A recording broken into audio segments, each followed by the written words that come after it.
man. I'm here. Just play the music and tell me I'm going. And I don't have a choice. And we are live. Welcome to the NBA Strategy Show. It is Tuesday, November 29th. I am Josh Engleman. I am joined by Adam Scherer. We are brought to you by Prize Picks. And if yesterday was a big one, this one isn't. We have 3 games today. Most of it's cut and dry. We don't have a ton of injury news to dig through other than the fact that we have no idea who's going to play for the Pistons today. We'll talk about that in a second. But before we get started, hit the like button, subscribe to the channel, hit the notification bell so you know when everything goes live. Follow us both on Twitter. Our Twitter handles are below our names. Adam, how's it going, man? What did you think of yesterday's slate? It was fine. Had a decent night slate, made up for the main slate. They're tied for third there, so that helped. But yeah, it kind of just went as expected. Like the value did well, the Pels did well outside of Jovel picking up a couple fouls in the first 5 minutes. That was pretty frustrating, but yeah, I don't know. It seemed like a pretty normal slate. Kristaps Porzingis is really, really good. Jalen Noel was too low owned at 20%. By the way, shouts to us for just knowing exactly how Jovel was going to play out in the DMs yesterday, even though obviously I had a ton of him. Yeah, so I imagine. Yeah, so it's so frustrating when I hate being right and not getting credit for it. It's really awful. Yeah, it sucks. I don't mind if I'm wrong. I would rather just be wrong. I don't want to be right and fail. That's irritating. I'd rather just be wrong and then feel dumb and want to correct it. Yeah, that's where it's like somebody I was bitching about NFL the other day before I won, and somebody said something about it being the worst DFS sport. And I was like, I don't know, they all make me mad just in different ways. And NBA, you don't have the same dumb stuff that you do in the NFL where it's oh my God, I got tackled at the 1 and somebody else scored or whatever. But it's just you can so clearly see that you projected something correctly and then variance hit and you ended up not getting paid on it. So it just makes it really annoying where NFL, you can kind of just be oh, well, that guy had a bad game. He has bad games, and you don't think anything else about it. But it becomes painfully obvious in NBA when you get an input right, and then the output just still isn't there. And it happens so frequently too. Yeah. Well, let's just zip through this slate. We got 3 games. We got the NFL Strategy Show coming up next, but we'll hit on the schedule in a little bit. Let's just kick it off. The New York Knicks are 5-point favorites in Detroit, 224.5 total. One piece of news that we have for the Knicks hanging out there, and it's kind of important. I wouldn't have expected it to be important, but I think it is. Emmanuel Quickley is questionable, knee soreness. Didn't play the second half of their most recent game. And I think that sort of trickle down is really interesting for what can be in the closing lineup for the Knicks today. We saw Quentin Grimes get the start. Played a standard issue first quarter rotation, a standard issue second quarter rotation, a standard issue third quarter rotation, and then even with Quickley gone, did not see the floor in the fourth quarter. Let's start with the guys who we don't really have to worry that much about. RJ Barrett, Jalen Brunson, Julius Randle. What stands out to you? They're all about 30% owned on both sites, and that seems reasonable to me. Yeah, seems pretty much correct. You can expect 34 minutes from Brunson. He's 7,700. Played 36 minutes last game. That's sort of the upper bound that we've seen on him recently. Randle and Barrett both look fine as well. Randle sitting at 8K, Barrett at 6,600. Randle, at this point, we sort of know the playing time's down from last year. Played 34.5 last game. A lot of times you're getting 33 or so. His production's down a little bit as well since he's playing with Jalen Brunson and not getting those assists. But the price point has corrected as well. And then RJ Barrett is basically he's going to play a lot of minutes. He is playing absolutely horribly this year from a shooting standpoint. If he knocks any game he knocks down shots, he's going to be a good play because the guy's playing 37 minutes. He's only 6,600. It's just that you at this point can't count on him to knock down shots because outside of last year, apparently he just can't do it. He's up to 0.86 FanDuel points per minute over the past 30 days. So I think he's slowly but surely starting to normalize back to the guy that he is, with the 0.9 guy that he is. But yeah, I mean his true shooting percentage for the year now is at 50%. So okay. we're out of the 40s. Yeah, there we go. I'll pass the Mendoza line or whatever we want to. We need to find a player. We need to find a Mario Mendoza for the NBA of 50% true shooting. Yeah, I mean, look, those 3 guys are really difficult to talk about on a slate like this because They're always in. Like their prices. I mean, all three of them have played every single game in the past 3 weeks. You're just going to normalize the prices on your stars like that. So you work them in as best as you can. You hope for like random pricing errors or better MPEs. I mean, these guys don't have any MPEs on DraftKings, which is hysterical. So I don't have too much to add there. Let's dig into the next thing, though, because this will actually be something to talk about. Mitchell Robinson's 4,600 today on DraftKings. He played 31 and a half minutes on Sunday. If you knew he was playing 31 minutes today, you would have Mitchell Robinson in every single lineup that you create. I don't think there'd be a real way to go around it. That said, he's just as likely to play like 18 today, be in foul trouble, and it becomes the Isaiah Hartenstein game, who's also 3,900 and a bit of a problem. How do we project the center rotation for the Knicks? It's really difficult. You have 24% ownership coming in the Robinson at 4,600. I think that makes sense, just given that he can play 30 minutes if he avoids foul trouble. He's nearly a 1 fantasy point per minute guy this year. So even if he does only play 24, 25 minutes, you're probably getting a good enough game from him at 4,600, especially on a 3-game slate. So I think that ownership does make sense. To your point about Hartenstein, though, I don't mind that as a pivot in your larger field tournaments, just because you're basically getting 12-1 odds that Mitchell Robinson gets in foul trouble, which is a pretty favorable bet. Yeah, like 3,900 for Hartenstein. Even if it just is a little bit of foul trouble, and these guys got to go like 24, 22, and you get like 2 minutes of Randall or Toppin, whichever one you want to say is the center. It doesn't really matter. Like, can Hartenstein get to 30 fantasy points in 20 minutes? Sure.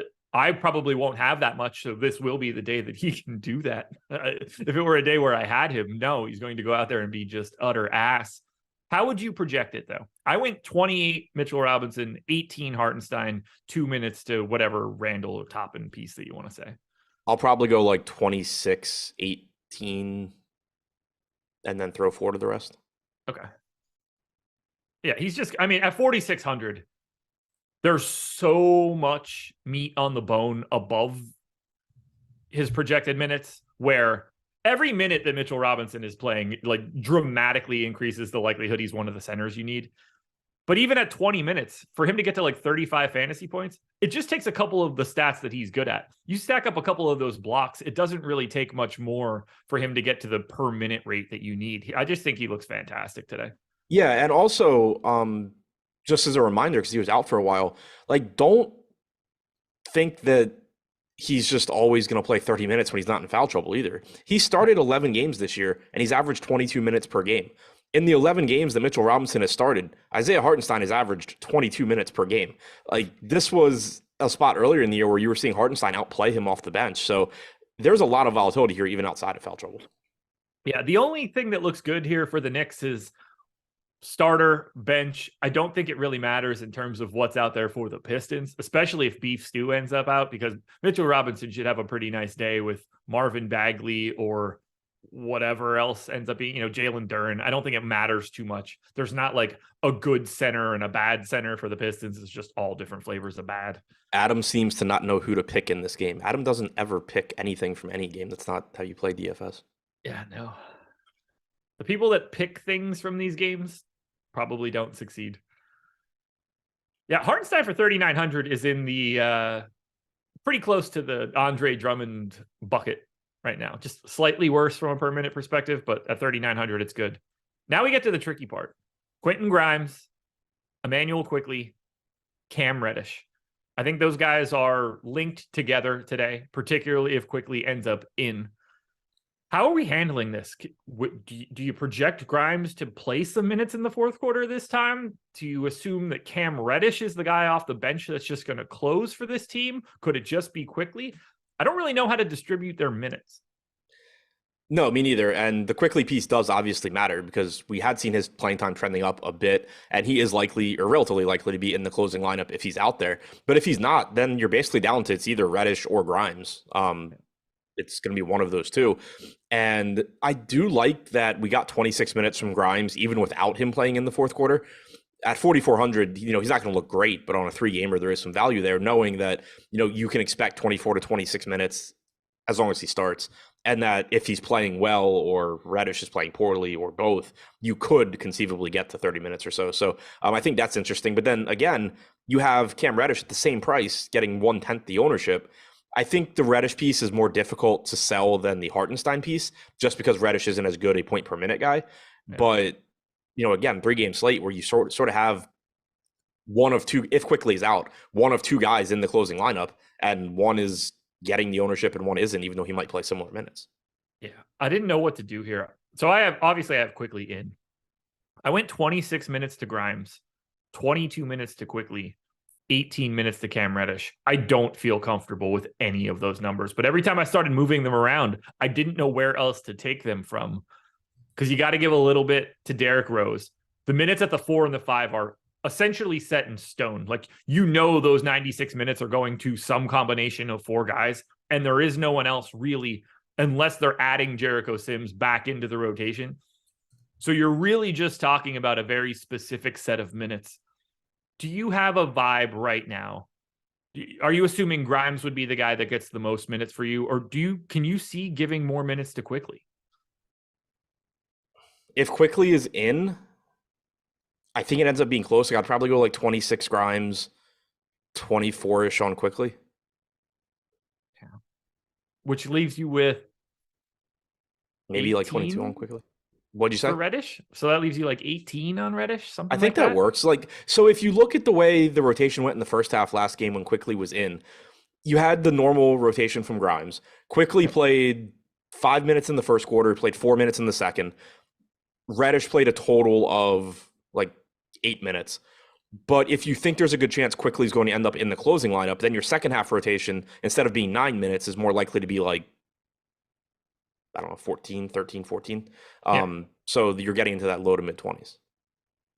I just don't know what to do with Reddish. Like, how much, let's say Quickly's out. Would you say Reddish is more likely to close than Grimes just because of the last game? Would I say, I guess. Like, to me, it just kind of feels like a toss-up because I don't totally know what they're doing. Like, I expected Reddish just to... Thanks. Well, like, I expected Reddish just to move back into the starting lineup. Prior to Reddish getting injured, Grimes wasn't even in the rotation. And Tibbs had basically said, yeah, we're going to play this tighter rotation. No Fournier, no Grimes, no McBride, and Cam Reddish was playing a ton of minutes. So when Reddish came back, I thought he was going to just replace Grimes and they were going to go back to that. Instead, they left Grimes in the starting lineup. I don't even know if that, like, if they go back to Reddish starting today, I think Reddish just plays a lot. But I don't have a good feel for it because it's just different than what they were doing prior to Reddish getting hurt. I don't like it. What would you, let's assume Quickly's in, because if Quickly's out, then we're just giving a bunch of minutes to Grimes and Reddish, and they're both, this discussion isn't as important. Assuming Quickly is in, are you setting a group for those guys? I would do max 2 probably with it being a 3-game slate. Yeah. Like, I don't think I'm going to get a lot of it together anyway. Like, Cam Reddish isn't going to project well. Grimes is going to project as a mediocre play. Quickly is going to project decently if you give him closing minutes. If not, Quickly's 5,200. So it's not like he's going to be just getting jammed in the lineups either, even if you give him like 22 to 24 minutes. So I don't think I'm going to really have an issue there anyway, but I would just make sure that I'm not ever getting all 3 of them. That seems a little overkill. That seems impossible. Right. Like, I don't know that it would ever happen anyway, but yeah. Quickly 20% owned on FanDuel right now. 5K point guard, shooting guard. Scares the hell out of me. Yeah, that seems. So here's the issue with Quickly's minutes. He had been playing more, but you had Grimes out of the rotation, and then you had Reddish out. So Grimes was just replacing Reddish. You added an extra body last game by putting Reddish in there. So kind of like what we were just saying, if you assume that Grimes is going to start and play 24 to 26, and that Reddish is going to get his 16 to 18, you're only left with like 22 to 24 minutes for Quickly. So I do think one thing that might go, or would probably just go completely overlooked, Quickly is going to look a lot better if Cam Reddish starts this game, I think.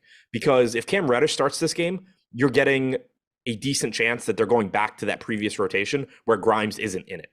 If Grimes starts this game everything suggests Cam Reddish is still playing, and you're just getting an extra body in the rotation. I also think if Cam Reddish starts, the chance that Quentin Grimes closes this game is basically zero. Right. If Reddish starts, I think there's a very good chance Quentin Grimes doesn't step on the floor. Wouldn't shock me. I mean, but if Grimes starts, I think there's a much lower chance that Reddish doesn't step on the floor than vice versa. I mean, prior to Cam Reddish's injury, the minutes for Quentin Grimes in the previous 6 games were 2 DNP, 885. So, yeah. Fun times for the Knicks. Stephen Leibowitz asked if Rose can get more minutes if Quickly is out. I doubt it. They've basically just been playing him as Brunson's backup. They could. I think it's more likely you get Miles McBride out there, and then you get a little bit more run for Grimes and Reddish. Yeah, I mean, I think that you get 4 more minutes or something for Derrick Rose. Nothing. Do you? Because that is a pretty big deal. Well, after I projected the first 9 guys for this team, I only had 8 left for Derrick Rose and didn't know what else to do. So I feel like I already have Rose a little lighter, where if we lose Quickly, he's firm into 12 to 14. And then I agree with you that it's McBride then getting the rest. So my Rose projection is always 48 minus Jalen Brunson. Ooh. Have they been just straight up splitting that? Let me check NBA, or let me check PPP stats. Pretty much, yeah. I think Rose was out for a couple, maybe a minute or 2 last game, but Rose and Brunson. And also to sort of follow that up, Derrick Rose has played a total of 10 possessions with Jalen Brunson on the floor this year. It's not that they can't do that; they just haven't. So, my assumption, if Quickly is out, is that you're getting more minutes just rotating through Miles McBride and then Grimes and Reddish. Yeah, they played basically 2 minutes with neither one of them on. This most recent game, obviously Rose was out for 2 games prior to that. They don't ever play along. Well, I mean, they basically never play alongside of each other. Yeah, 10 total possessions. Yeah. So right now I have them in for 42 minutes total. And that's another thing is we don't really know what they're going to be doing if they're keeping Quentin Grimes. If this is Quentin Grimes starting, Reddish bench, we don't really know what that looks like yet. Well, no. With regard to Derrick Rose, we do. Because they were doing that earlier in the year, just with different names. You had Fournier in there. You had they've run the deep rotation earlier in the year, and you were still just getting not Jalen Rose, Derrick Rose, just backing up Jalen Brunson. Most of what my projection looks like is based on not knowing what to do with Grimes, Quickly, and Reddish, because I feel like I'm leaving one of those guys out if I don't haircut somebody. So honestly, what we're saying, assuming we're giving RJ Barrett 36 minutes, well, I mean, I realize we're digging pretty deeply into the Knicks, but I think this is important. We've got, at least in my eyes, we have 66 minutes to go between Reddish, Quickly, and Grimes. If we're going 34-14 to Brunson and Rose, feel free to have any wiggle room there, but it doesn't really make a difference. It's 48 to those guys, and it's 96 to the 2 bigs, Toppin and Randall. Jesus. Yeah. So how many minutes did you say left over? So if we're assuming RJ Barrett at 36, which I think we're probably on the same page for. Yeah. So I mean, I came up with 60. I just couldn't remember what number you said. 66. Okay. Oh, well, sorry. I have them in for 66 right now. It needs to be 60. Okay, yeah, because that's what I think is you have 60 minutes total for Quentin Grimes, Cam Reddish, and Quickly. And I just don't know how to allocate that. I really have no idea how to allocate that. Because someone has to close. And that's where it starts to get really awful. I think I have to just really give a bigger haircut to Cam Reddish. Assuming Quentin Grimes starts, I don't know. All right, allocate the 60, and then we'll go to Detroit. So if Grimes starts, I guess 24 Grimes, 16 Reddish, 20 Quickly, but it could be even.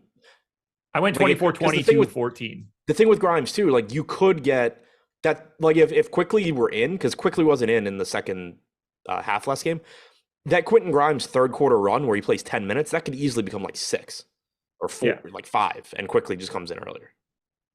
it could. I think it's going to be hard. If Quentin Grimes is starting, I think it's very hard to give him anything less than 24 minutes. I wouldn't want to go less than 22. I'd probably go to 24. Okay. Which then leaves, if you're going to assume Reddish plays at least like 16, it only leaves you 20 for Quickly. Yeah. It's brutal. It's brutal. And then we go to Detroit, where we don't have a ton that we could actually talk about here, but we can kind of talk about it. Obviously, Cade out. Jaden Ivey, Bojan Bogdanovic, Isaiah Stewart, and Marvin Bagley are all questionable. So there's that.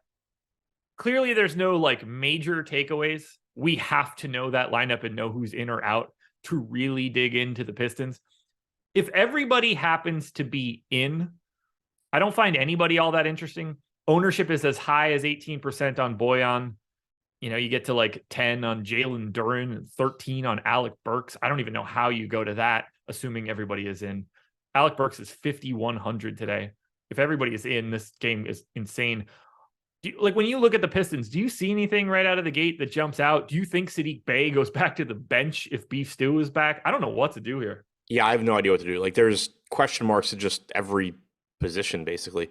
And it's not just from a minute standpoint too. Like obviously if Bogdanovic and Ivy are out, then you're losing like all of the usage too. But if they're in, then you're just talking about who's going to soak up minutes, but they're not really going to do a whole lot offensively. Obviously Stewart has a huge impact on the front court in general. Bagley has a big impact. I mean, you could just be getting 30 Jalen Duren minutes if this breaks the right way. Yeah, I have no idea at this point. Yeah, it's not really something that I think that we can dig into right now. And it's the first game of the night. It's at 7:00. We're going to know all of this information, right? Hopefully a half hour before lock, and preferably. And then to your point too, that. like if they are all in, we still don't even know what the starting lineup with this group of guys is. We can assume that they're going to start Bagley next to Stewart and go Bey off the bench because they did it like once, but I have no idea if that's going to keep happening. Yeah, we know for sure what 3 of these spots are, and I think the 4th one is pretty safe with Bagley. I have no idea if they go Stewart or Bey. Right. Now, based on how shitty this team is, I think that all of those guys should be pretty safe from a minutes perspective. Obviously, you need more minutes from Sadiq Bey.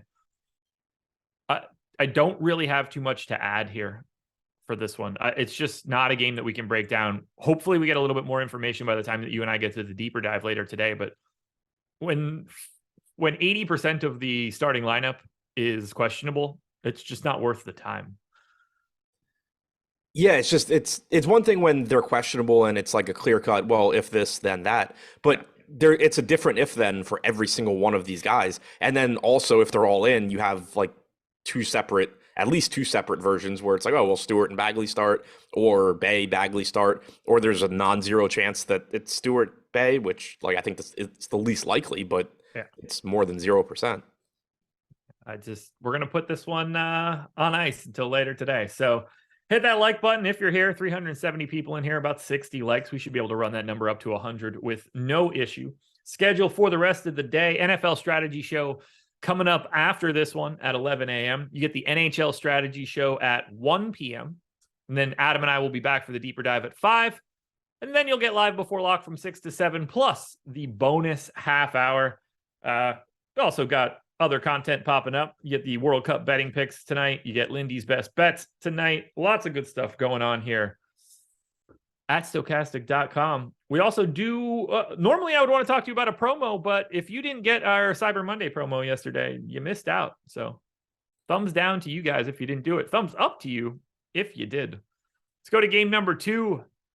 This one I'm pretty excited to watch tonight, honestly. The Golden State Warriors are 1-point favorites in Dallas, 228 total. For Golden State, everybody's healthy. Iggy obviously out. That is meaningless. Curry's 20% owned. He was on the team still. Wiggins is 20% owned. Clay's 20% owned. Looney and Green are both around 15. Poole's around 10. Most of these guys are all like 15 to 20 on FanDuel as well. Who is the best play from the Golden State Warriors today? Steph, if you can get there. If not, probably Clay at 6,100. Yeah. To me, it's Clay. Obviously, no problem getting to Steph. I'm neutral on him on the FanDuel side as of right now. Is there anything appealing for Golden State? Are they even worth talking about? I mean, there's a lot that's appealing. There's nothing interesting to say about them, though. Yeah. All of Steph, Clay, Wiggins, Looney, Green, to a lesser extent, Poole, are solid plays. Like, they all look good, but like, I just have nothing interesting to say. If you're watching this show a month and a half into the season and you didn't know Steph Curry's a really good shooter and he's really good at scoring, then he is. You should play him if you can. Klay Thompson, obviously is playing solid minutes now, up from where he was earlier in the year. Draymond running with the second unit. I don't anticipate that having a huge impact on him from a fantasy standpoint. It does, potentially open the door for more upside, but it also means more minutes without Steph, which typically isn't ideal for somebody that scores fantasy points based on other people making shots. So I think it's good for Poole. I do think it's good for Poole. I agree. But with Poole, like, he's at that price. The issue with Poole is he's at an awkward price point because Golden State rests their guys just often enough to drive up Jordan Poole's price tag. And then when everybody's in, it's like, oh, well, I'm playing, a 6K Jordan Poole, hoping he gets like 26 minutes. If they're behind, he'll probably close. If they're ahead, he probably won't. They're 2-point favorites, so it's not like it's a game where you can really confidently say which direction that's going to go. Go ahead. I just wanted to see what his rates do with So I'm going to take Curry off, but then I'm going to see what he looks like with Draymond on and with Draymond off for Poole. 49 minutes for Poole this year with Curry off and Draymond on. Damn. 1.34 DraftKings points per minute, 42.9% usage, 50% assist percentage. I mean, it's such a small sample. These numbers don't even mean anything. What I kind of wanted to see was if he was efficient, but he only has a 48.9% true shooting percentage. If you take Draymond off, you're just going to get a lot bigger sample because the thing is, most of the games where Curry has sat, so has Draymond. So you have 240 minutes for Poole with both of them off. 1.05 DraftKings points per minute. We just don't have enough of a sample with Draymond on to actually draw any conclusions there. Give me 1 second. Steph off,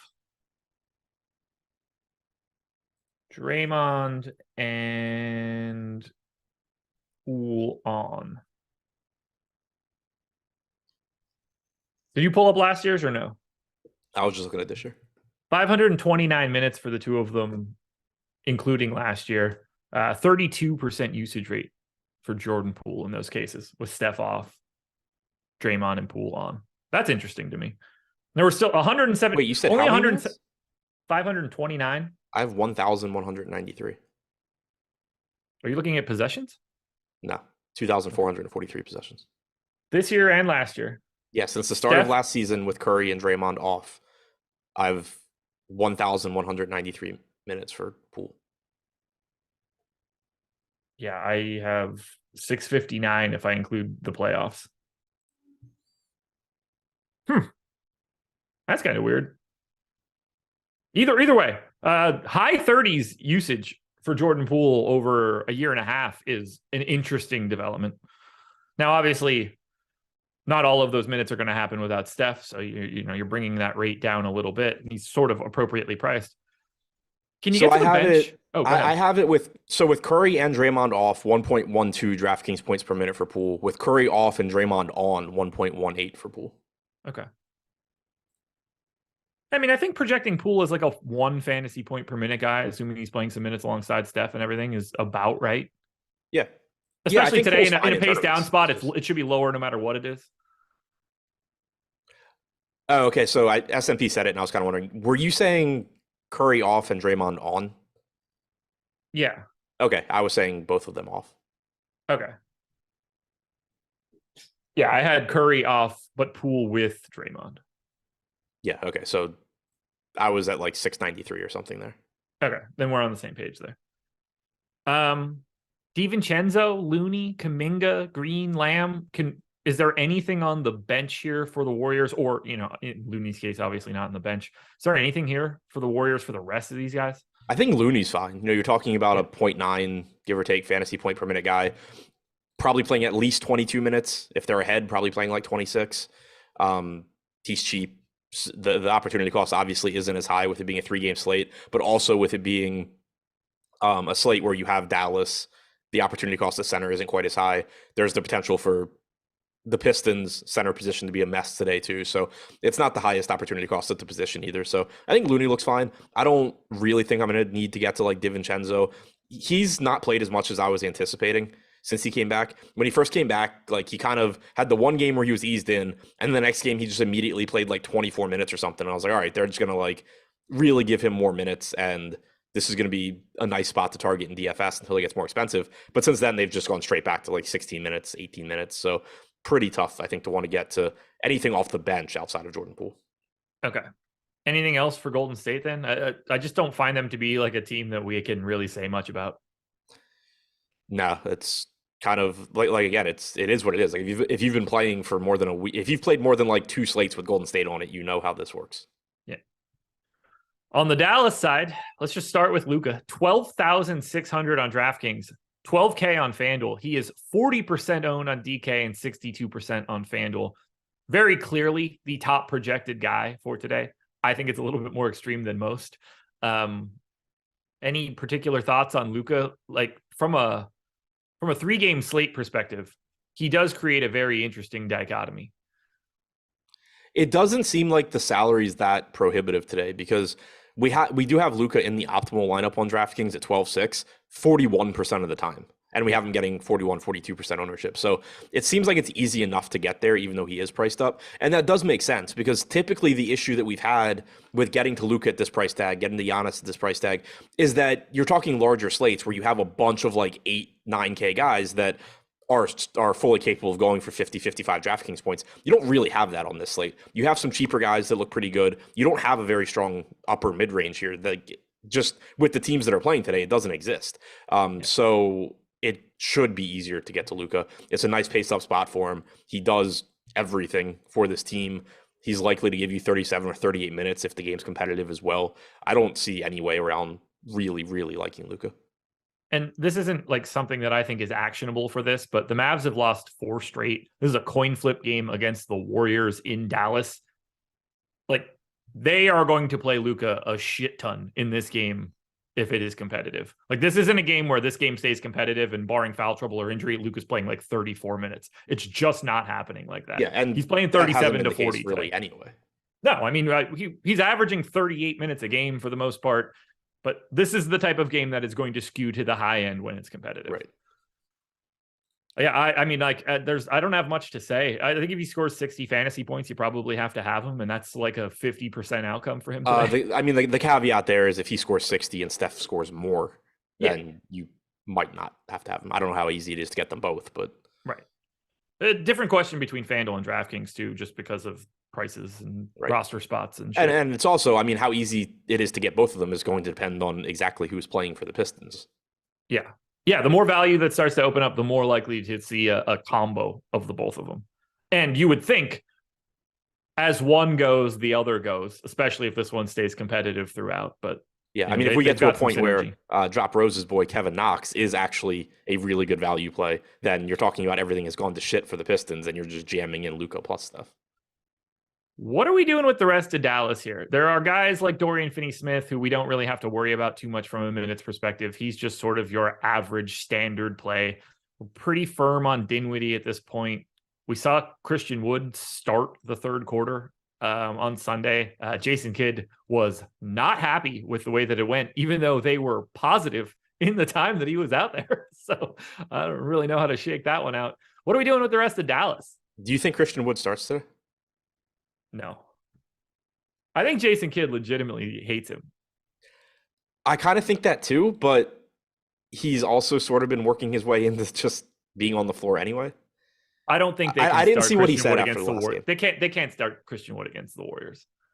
I didn't see what he said after the last game. I mean, Christian Wood like played really well. I don't even think he missed a shot in the third quarter. And they asked Jason Kidd like how he felt about the team in the third quarter. And he was just like, we missed a lot of defensive rotations. Like I thought it was our worst quarter. And they actually won the quarter. Yeah, so they were plus three. They were plus 3 while Wood was out there. Yeah, it wasn't good.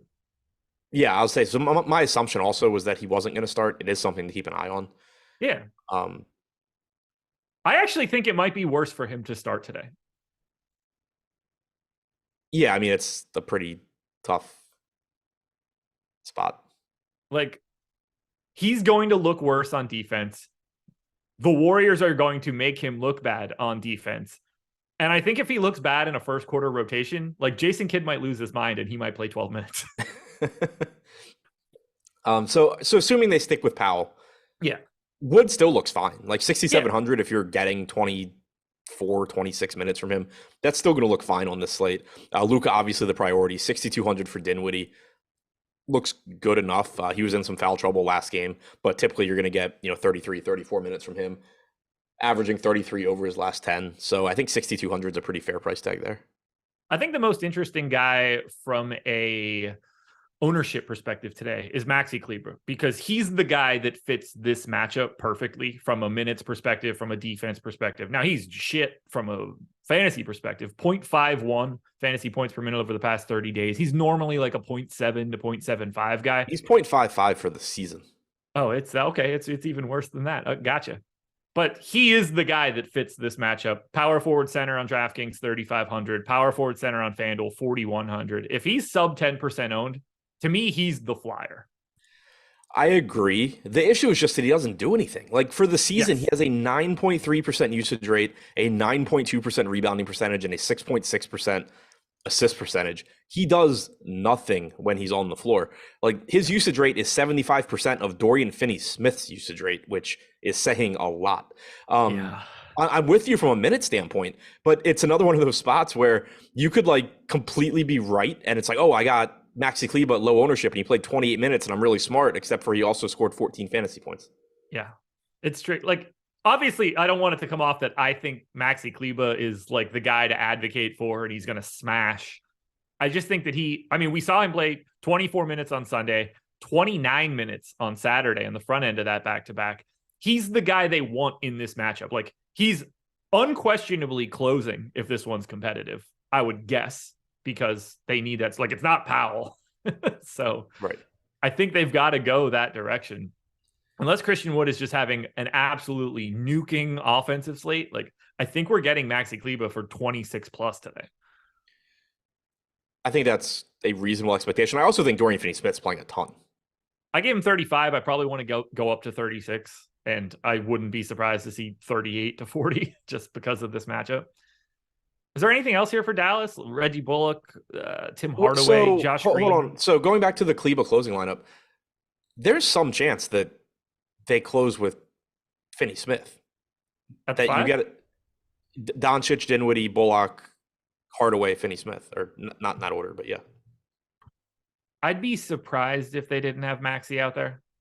If Golden State over Hardaway, if Golden State closes with Jordan Poole instead of Looney, like, why does Maxi need to be out there?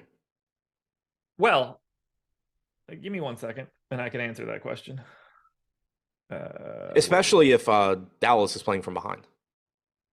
Although, I guess if Dallas is playing from behind, you probably have Looney. But I think they're more likely to leave Tim Hardaway out of that closing lineup for Maxi.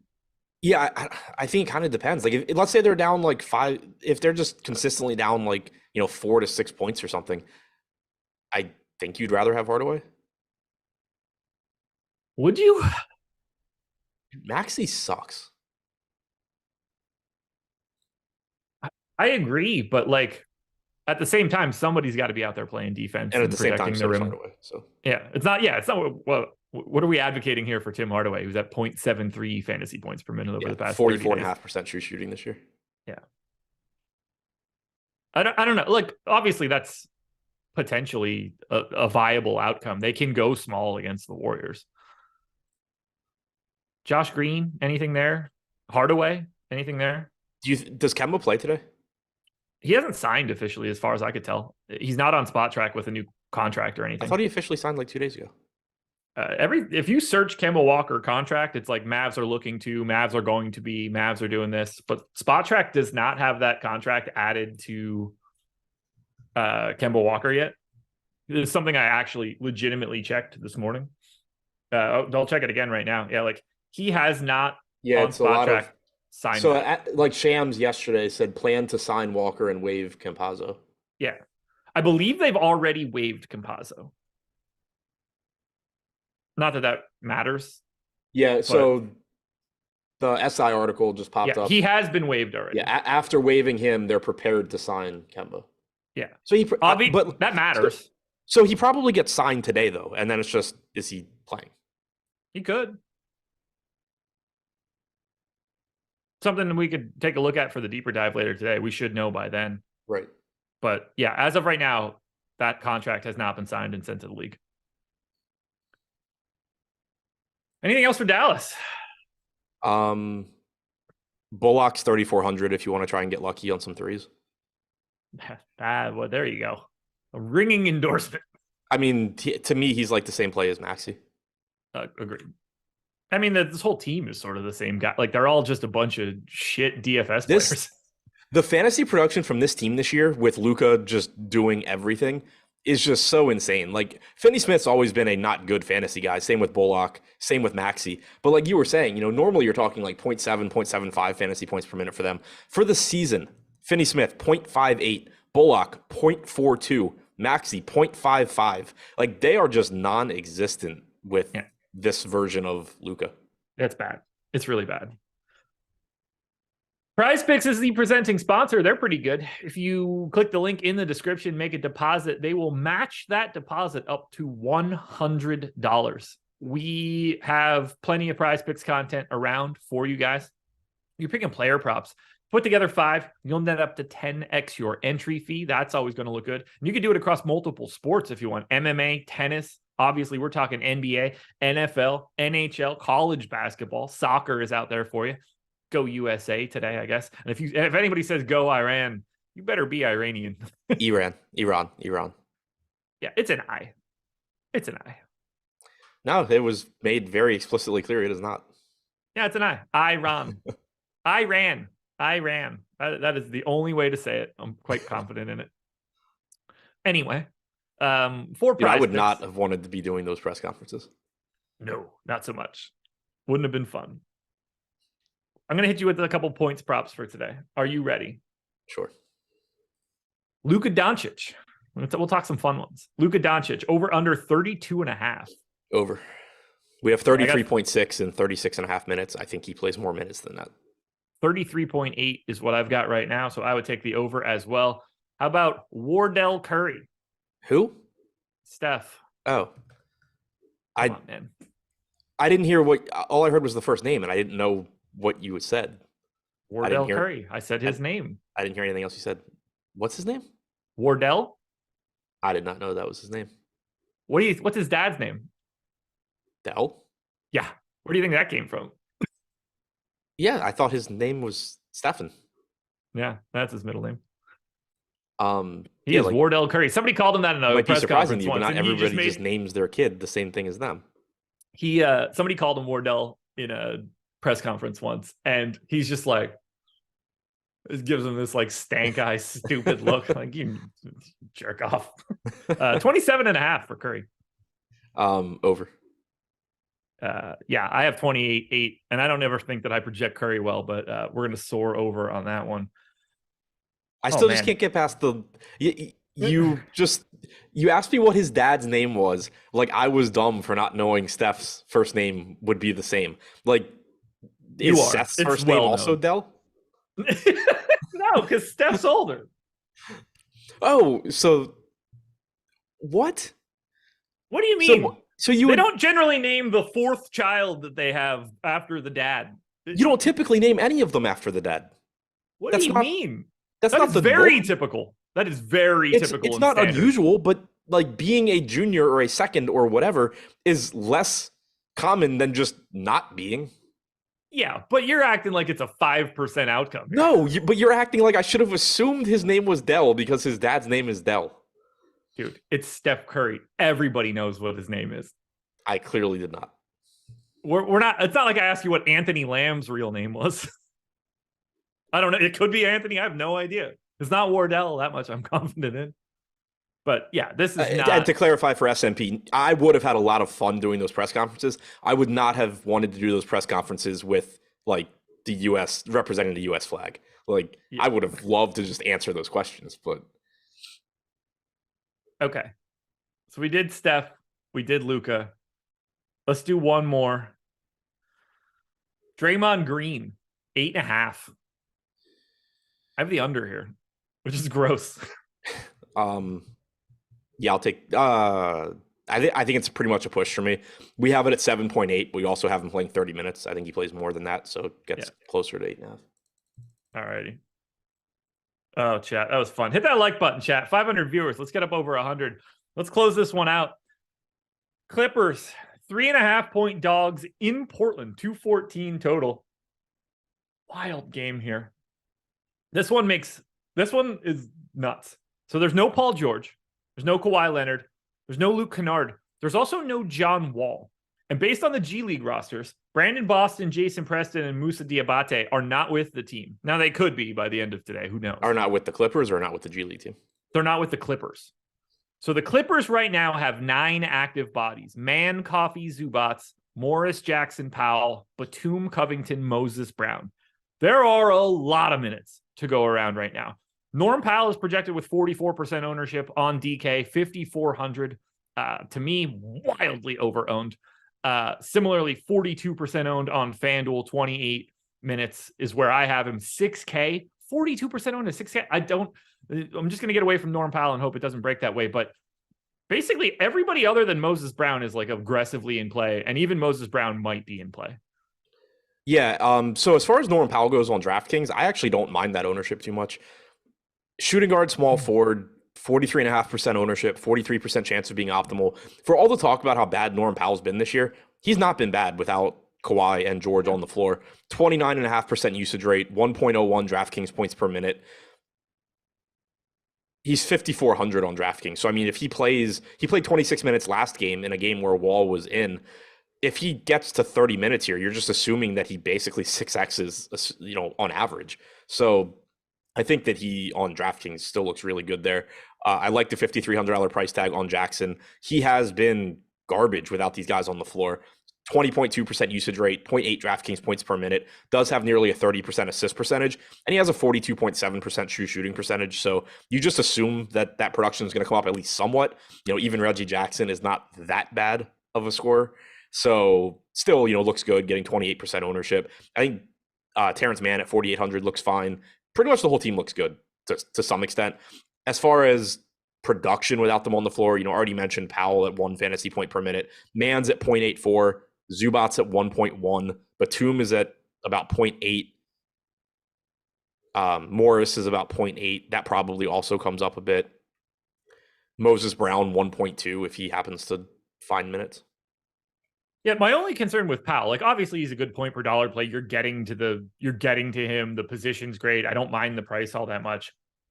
My assumption is he's going to come off the bench, and that's mildly limiting for him. I assume that he closes too, but 28 to 30 minutes is sort of the upper bound. 30 minutes is sort of his upper bound for this one.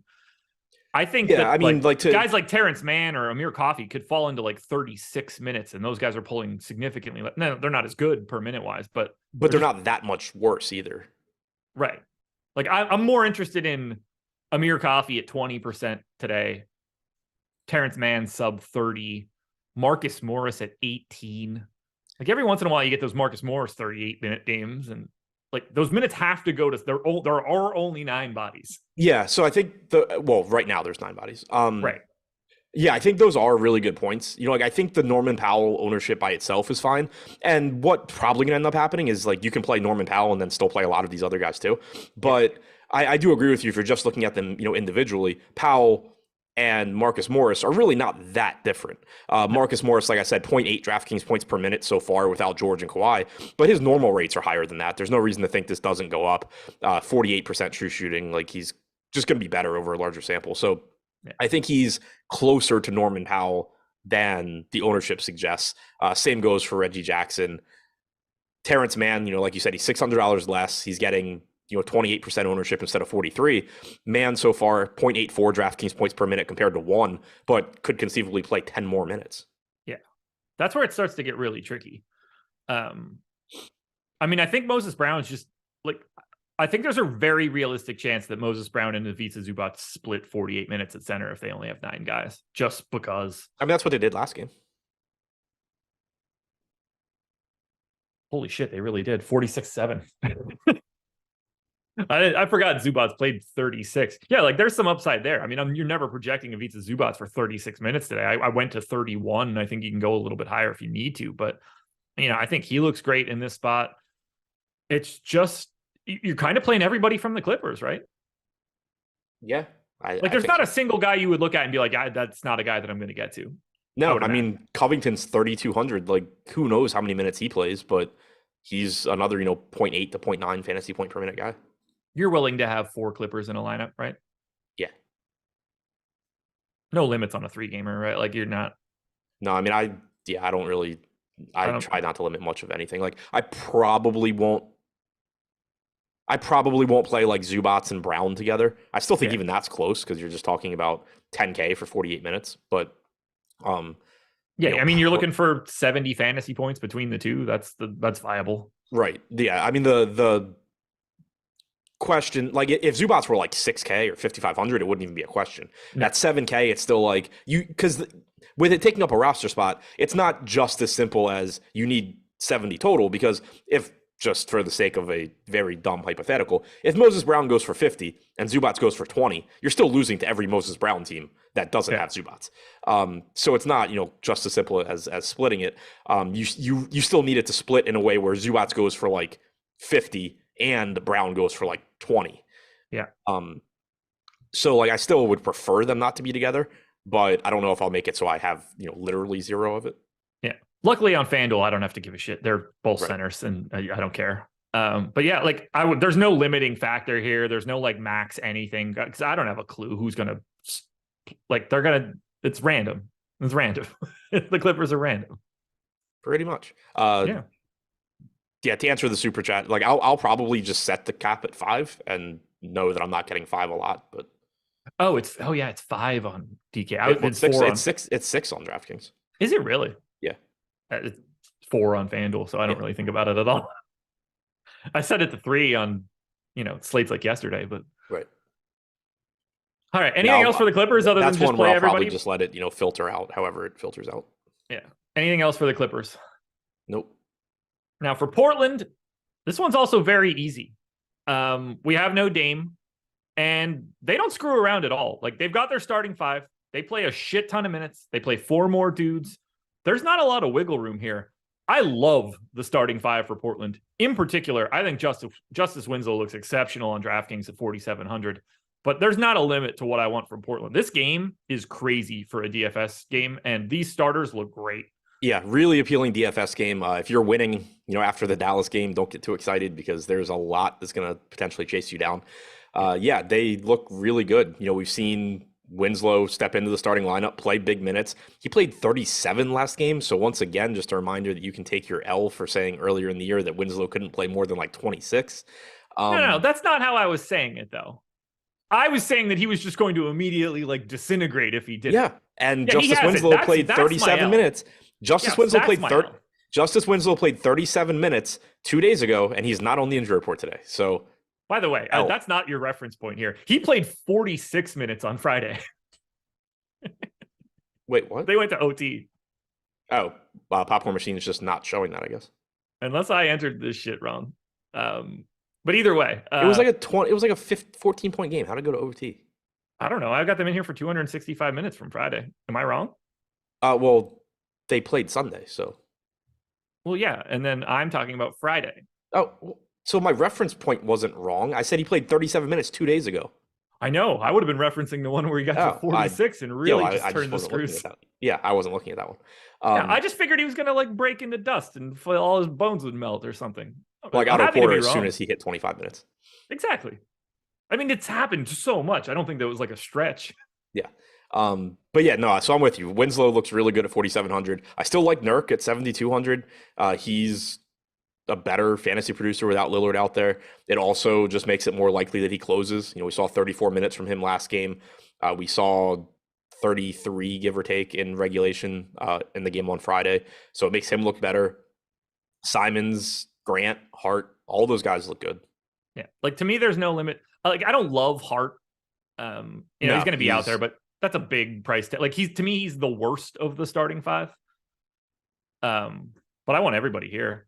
The question is, what do you do with the bench? Because if this game's competitive, all these guys are basically useless. Right. But like if it breaks any other direction. What'd you say? But if it breaks any other direction, this is interesting. Right. So in spots like that, I think I tend to think of it, or try and think of it in terms of, one, like who is the most likely to just like play more minutes randomly than we're expecting. And then two, who are the best point per minute guys, because you need to get less lucky in terms of playing time.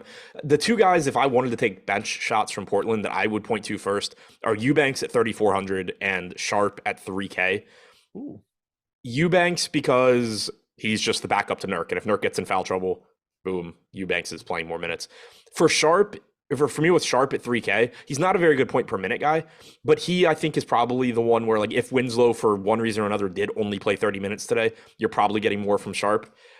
He's young. They have reason to want him out there. Like, we've seen different versions of the Portland rotation where Sharp does get more minutes. Sharp recently was starting in place of Lillard. Whereas like Nas Little, and I don't want to talk this into existence, but like we've seen like so many different combinations of players being out this year, and Nas Little still just stays like the backup for the most part. So it makes me think that if something were to happen mid-game, sure, like if Josh Hart gets hurt, maybe Little is the one that steps up, but it's more likely, just based on what we've seen this year, that I think Sharp steps into those minutes. All right. Anything else for Portland? No. Are you doing an injury report video today? I guess I have to because of the Pistons. There we go. That's going to be like a 10-minute video. Yeah. Tournament plays as well? Yeah, those will be out. And they'll be out sooner than later because I'm going to watch the soccer game. There you go. Guys, thank you for joining us here. NFL Strategy Show coming up next. Thank you for just hanging out, watching the show. Adam and I are going to be back at 5 p.m. So make sure you're joining us for that. We got a lot of news. This slate could look a lot different by the time we get there. Watch the NFL Strategy Show coming up next. Good luck tonight, everybody. We'll talk to you later. Peace.